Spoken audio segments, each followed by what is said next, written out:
আসসালামু আলাইকুম ভিউয়ার, সবাই কেমন আছেন? আশা করি সবাই ভালো আছেন। আজকে আমি আপনাদের মাঝে নতুন একটি ভিডিও নিয়ে আসলাম। আজকের ভিডিওটি হলো HP EliteBook 840G6 এই ল্যাপটপের আমরা এখন SSD আপগ্রেড করব। আমাদের এই ল্যাপটপটিতে আমাদের 256 SSD Android 2 NVMe লাগানো আছে। আমরা এটাকে ট্রান্সেন্ডের 500GB SSD আমরা এটাকে আপগ্রেড করব। দেখুন ভিউয়ার্স, আমাদের স্টোরেজের প্রবলেম হচ্ছে। আমাদের স্টোরেজ বাড়ানোর জন্য কিন্তু আমরা এই 500GB SSD আমরা লাগিয়ে নিব।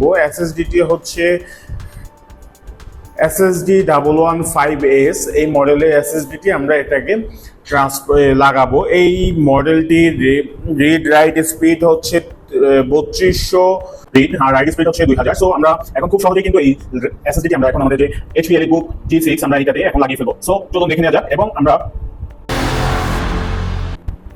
এখন আমরা আমাদের যে SSDটি আছে SSDটি আমরা এটা লাগাবো। দেখুন ভিউয়ার্স, আমাদের SSDতে আমরা এখন আমাদের যে টেস্ট করব আমাদের এখানে আমাদের SSDটি কতটুকু আছে। দেখুন আমাদের SSD স্টোরেজ আছে এখানে 256GB আছে আমাদের SSD। আমরা এই SSDতে এখন আমরা এটাকে ইনস্টল করব। Ubuntu ইনস্টল করে আমরা এটাকে সাথে আপডেট করব। সো আমাদের সাথে থাকুন এবং আমাদের সম্পূর্ণ ভিডিওটি দেখুন, দেখতে বুঝতে পারবেন। আমরা খুব সহজেই কিন্তু আমরা আমাদের এই অপারেটিং সিস্টেমেও ইনস্টল করব এবং SSDটি আপডেট করব। আমাদের SSDটি প্রাইস নিয়েছে, আমরা SSDটি বিশেষ কম্পিউটার সিটি সেন্টার আইডি ভবন থেকে কিনেছি, ইউসিসি অথরাইজ যারা এই প্রোডাক্টগুলো নিয়ে আসে তাদের কাছ থেকে কিনেছি 5600 টাকা দিয়ে। সো আমরা 5600 টাকা দিয়ে কিন্তু এই SSDটি আমরা খুব সহজেই কিন্তু কিনে আমরা লাগিয়ে নিতে পারবো। আপনারা চাইলে কিন্তু আপনাদের পুরনো হয়ে যাওয়া পিসিটি আপনারা এইভাবে ফেলে না রেখে, যদি ফাস্ট করতে চান ফেলে না রেখে কিন্তু SSD গুলো আপনারা লাগিয়ে নিতে পারেন NVMe SSD। সো আমরা এখন আমাদের পিসিটি বন্ধ করে দিচ্ছি।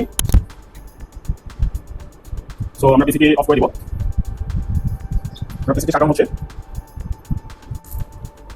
সো আমাদের প্রপারলি কিন্তু আমাদের পিসিটি বন্ধ করে নিতে হবে। আমরা প্রপারলি আমাদের পিসিটি বন্ধ করে নিয়েছি। এখন আমরা যে কাজটি করব, আমাদের পিছনে যে ব্যাকআপ আছে, দেখুন আমাদের ব্যাকআপটি আমরা কিন্তু এখানে লাগিয়ে নিব। এখন দেখুন ভিউয়ার্স, আমাদের এখানে কিন্তু আমাদের মডেল নাম্বারটি আছে এবং সিরিয়াল নাম্বারটি। সো আমরা এটাকে এখন আপডেট করব। সো আমাদের সাথে থাকুন, আমাদের সম্পূর্ণ ভিডিওটি দেখতে বুঝতে পারবেন। আপনারা খুব সহজেই কিন্তু আমরা আমাদের যে SSDটি আছে SSDটি আমরা এখন আপডেট করে নিব। সো আমাদের এখানে স্ক্রুগুলো আছে, স্ক্রুগুলো আপনারা লাগিয়ে নেবেন।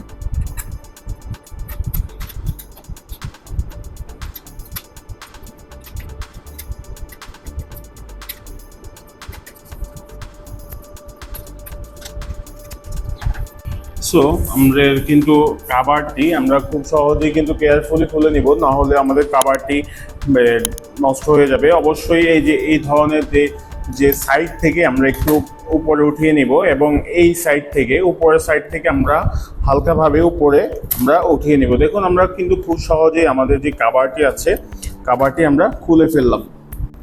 সো আমরা কিন্তু এখন এটা খুবই ইজিভাবেই আমরা এই SSDটি আমরা খুলে নিয়েছি। আমরা খুব সহজেই আমাদের একটি SSD আমরা আপগ্রেড করে নিব। আমাদের এই ল্যাপটপে আমাদের যে SSD আছে, দেখুন M.2 NVMe লাগানো আছে, কিন্তু এটা ছোট সাইজ।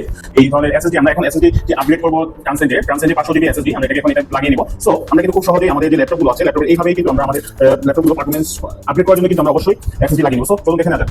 সো ভিউয়ার্স, এখন আমরা আমাদের যে কাজটি করতে হবে, আমরা ল্যাপটপটি ব্যাকআপ খোলার সাথে সাথে কিন্তু আমাদের ব্যাটারি যে কানেকশনটি আছে এটা অবশ্যই ডিসকানেক্ট করে নিতে হবে। দেখুন ভিউয়ার্স, আমরা অবশ্যই ডিসকানেক্ট করে নিয়েছি। এখন আমরা যে কাজটি করবো, এখন এখানে আমরা একটি লাগিয়ে নিব SSD। আমরা এটাকে খুলে নিচ্ছি।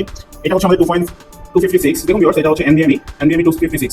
সো এগুলো তেমন ফাস্ট হয় না, আমরা এইটা হচ্ছে ফাস্ট হয়। আমরা অবশ্যই এই ধরনের ল্যাপটপে আমরা এটা কিন্তু আপডেট করে নিব। সো ভিউয়ার্স, এখন আমরা আমাদের যে SSDটি আছে SSDটি অবশ্যই আমরা এটাকে আমরা এখন SSDটি আমরা লাগিয়ে নিব। আমরা SSDটি খুলে নিচ্ছি। এখন খুবই কেয়ারফুলি আমরা কিন্তু এটাকে খুলে নিব, কিন্তু অবশ্যই আমরা প্যাকেটটিকে সাইড থেকে খুলবো।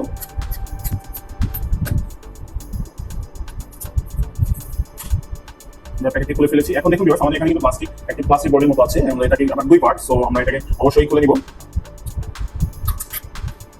সো ভিউয়ার্স, এই হচ্ছে আমাদের কাঙ্ক্ষিত SSD। সো আপনারা যদি ল্যাপটপে ভালো পারফরম্যান্স পেতে চান, ফাস্ট পারফরম্যান্স পেতে চান, তাহলে কিন্তু আপনাদের এই ধরনের ল্যাপটপে অবশ্যই এই ধরনের SSD গুলো আপনারা ইউজ করবেন। সো আমরা এটা কিন্তু খুব সহজেই আপনি কোথাও নিয়ে যেতে হবে না, কোথাও সার্ভিস সেন্টারে নিতে হবে না, আপনারা এইভাবে কিনা করে খুব সহজেই কিন্তু এটা লাগিয়ে দিবেন। সো আমরা এটাকে লাগিয়ে ফেললাম।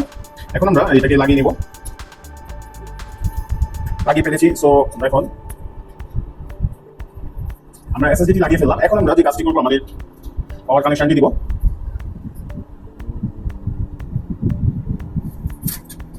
আমাদের যে কাভারটি আছে আমরা কাভারটি লাগানোর আগে অবশ্যই এগুলো ক্লিন করে নিতে হবে। সো ভিউয়ার্স, আমরা আমাদের যে ল্যাপটপে SSDটি আছে M.2 NVMe আমরা খুব সহজেই কিন্তু লাগিয়ে ফেললাম। এখন আমরা আমাদের যে ব্যাক কাভারটি আছে আমরা ব্যাক কাভারটি লাগিয়ে নেব। খুব সহজেই কিন্তু আপনারা আপনাদের যে SSDটি আছে SSDটি আপগ্রেড করে নিতে পারেন। সো আমরা কাভারটি লাগিয়ে নিচ্ছি। অবশ্যই কিন্তু আপনি ভালো করে লকগুলো লাগিয়ে নেবেন। আমরা লকগুলো লাগিয়ে স্ক্রুগুলো লাগিয়ে নিচ্ছি।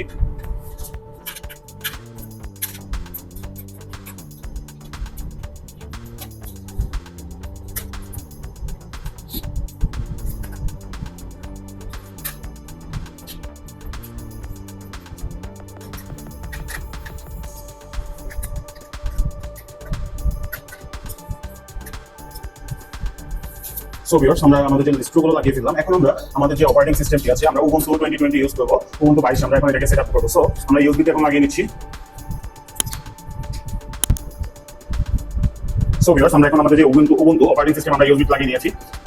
এখন আমরা পাওয়ার অন করে F2 অথবা F9 আমরা প্রেস করব। F9 প্রেস করলে দেখুন আমরা এখানে লেখা আসবে F9 প্রেস করার জন্য। সো অথবা আপনার যদি পেনড্রাইভ বুটেবল থাকে অটোমেটিক্যালি বুট করে নেবে। সো আমরা খুব সহজেই কিন্তু একটা SSD একটা হার্ড ডিস্ক আমরা ইনস্টল করে দিতে পারি, এভাবেই লাগিয়ে দিতে পারি। এবং আমরা অপারেটিং সিস্টেম ইনস্টল করব স্টেপ বাই স্টেপ আপনাদেরকে দেখিয়ে দেবো। দেখুন আমাদের উবুন্টু অপারেটিং সিস্টেম ওপেন হয়ে গিয়েছে। এখন আমরা ট্রাই ইনস্টল আমরা ইনস্টল করব। আমরা ইনকার দিয়ে নিব। সো আমাদের এখন সেটআপ অপশন আসবে।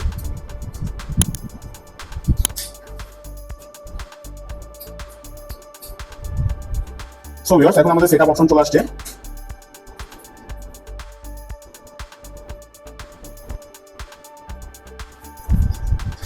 লোডিং হচ্ছে। দেখুন ভিউয়ার্স, আমরা কিন্তু খুব সহজেই আমাদের যে সেটআপ অপশনটি আমাদের ইজিলি অপারেটিং সিস্টেমে ওপেন হয়ে গেছে। এখন আমরা এখানে ট্রাই, এটা হচ্ছে লাইভ উইন্ডোজ, এটা হচ্ছে ইনস্টল। সো আমরা এটা ইনস্টল করে নিচ্ছি। এখানে আমরা ল্যাঙ্গুয়েজগুলো সেট করে নেবেন। সো আমরা চাইলে কিন্তু ওয়াইফাই কানেক্ট করতে পারি। ওয়াইফাই কানেক্ট করলে আমাদের যেটা হবে, এটা অপারেটিং সিস্টেমের যে ড্রাইভারগুলো আছে এগুলো অটোমেটিক্যালি কানেক্ট করে দিবে। আমরা ওয়াইফাই কানেক্ট আপাতত করছি না। সো আমরা ওয়াইফাই ছাড়া এখন ইনস্টল করব। পরে আমরা পরবর্তীতে কানেক্টের ড্রাইভারগুলো আমরা এটাকে আপডেট করে দিব। সো এখানে আমরা যে কাজটি করব, আমরা এটাকে ম্যানুয়ালি ইনস্টল করব। আর আমরা এখানে ইনক্রিপ্টেড করে নিব। আমরা ইনক্রিপ্টেড করে নিলে আমাদের যে অপারেটিং সিস্টেম আছে এটা হচ্ছে সিকিউর থাকবে। সো অবশ্যই আমরা ম্যানুয়ালি করব। সো এখন আমরা যে ইনক্রিপ্টেড আমাদের অপশনটি আছে, দেখুন আমরা এটা সিকিউরিটির জন্য আমরা কিন্তু এটা ইনস্টল করব। সো অবশ্যই আপনাদের ল্যাপটপ যদি আপনাদের ফাইল সিকিউরিটি চান তাহলে অবশ্যই এখানে ইনক্রিপ্টেড করে নেবেন।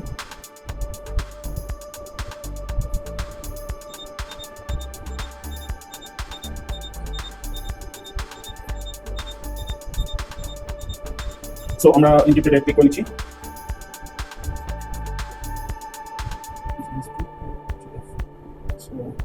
ইনস্টল, এখানে আমরা সিকিউরিটি দিব, আমাদের সিকিউরিটি পাসওয়ার্ডগুলো দিব। সো ভিউয়ার্স, এখন আমরা এই ট্যাবে সিকিউরিটি লক আমরা কি দিব।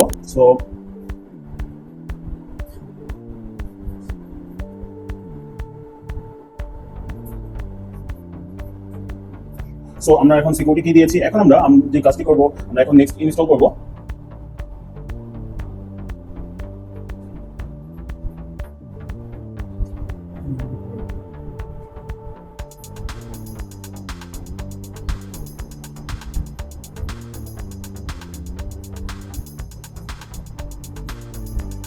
অবশ্যই আপনি যে কান্ট্রিতে থাকেন না কেন, অবশ্যই সেই কান্ট্রিটি আপনি সিলেক্ট করে নেবেন। আমরা এখানে ঢাকায় আছি, বাংলাদেশ, আমরা বাংলাদেশ সিলেক্ট করে নিয়েছি।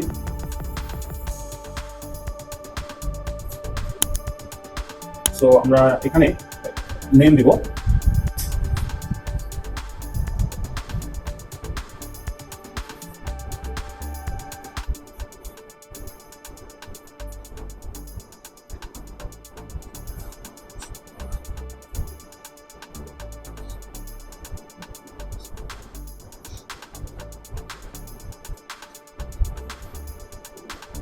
সো আমরা আমাদের যে অপারেটিং সিস্টেমটি আছে সিকিউরিটি কি, কম্পিউটার সিকিউরিটি কি এবং আমরা ইনক্রিপ্টেড সিকিউরিটি কি আমরা দিয়ে দিলাম। এখন আমরা কন্টিনিউতে ক্লিক করব। সো আমরা এখন আমাদের কম্পিউটারটি খুব সহজেই কিন্তু আমরা সিকিউরিটি কি এবং ইনক্রিপ্টেড করে ফেলেছি এবং আমরা এটা ইনস্টল করতে। সো আমাদের সাথে থাকুন, আমাদের ভিডিওটি ভালো লাগলে আমাদের চ্যানেলটি সাবস্ক্রাইব করে আমাদের সাথে থাকুন।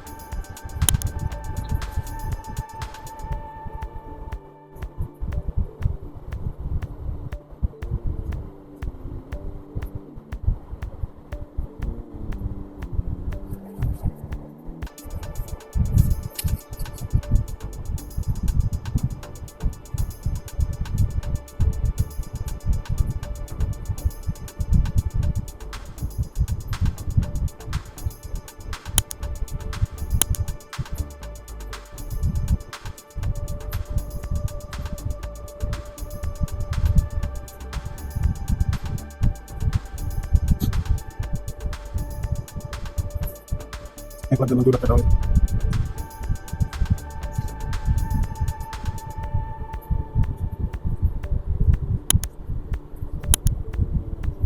সো ভিউয়ার্স, আমাদের কিন্তু অপারেটিং সিস্টেম ইনস্টল হয়ে গেছে। এখন আমরা অপারেটিং সিস্টেমে ইনস্টল কমপ্লিট মেসেজ আসছে, আমরা এখন রিস্টার্ট দিব। সো আমাদের কম্পিউটারটি এখন রিস্টার্ট দিবেন। ভিউয়ার্স, আমাদের ল্যাপটপটি রিস্টার্ট দিচ্ছে, আমাদের অপারেটিং সিস্টেম এখন ইন্টার দিব। কিবোর্ডে ইন্টারফেস করলে কিন্তু অপারেটিং সিস্টেমটি রিমুভ হয়ে যাচ্ছে।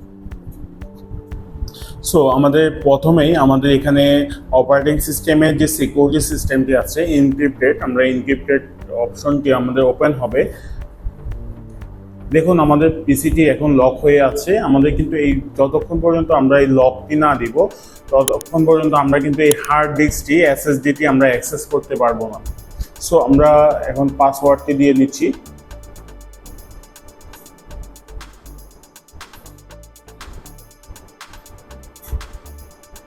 সো আমরা এনক্রিপ্টেড পাসওয়ার্ডটি দিয়ে নিয়েছি। এখন আমরা আমাদের যে লক পাসওয়ার্ড, কম্পিউটারের যে লক পাসওয়ার্ড, ওই লক পাসওয়ার্ডটি দিয়ে নিব।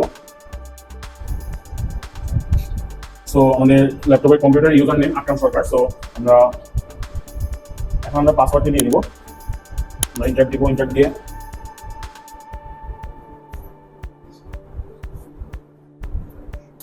সো আমরা দিয়ে নিয়েছি। এখন আমাদের অপারেটিং সিস্টেমটি কিন্তু ওপেন হয়ে গিয়েছে, খুবই চমৎকারভাবে আমাদের সব কিছু ওপেন হয়ে গেছে। আমরা এখন ওয়াইফাইটা কানেক্ট করে নিব।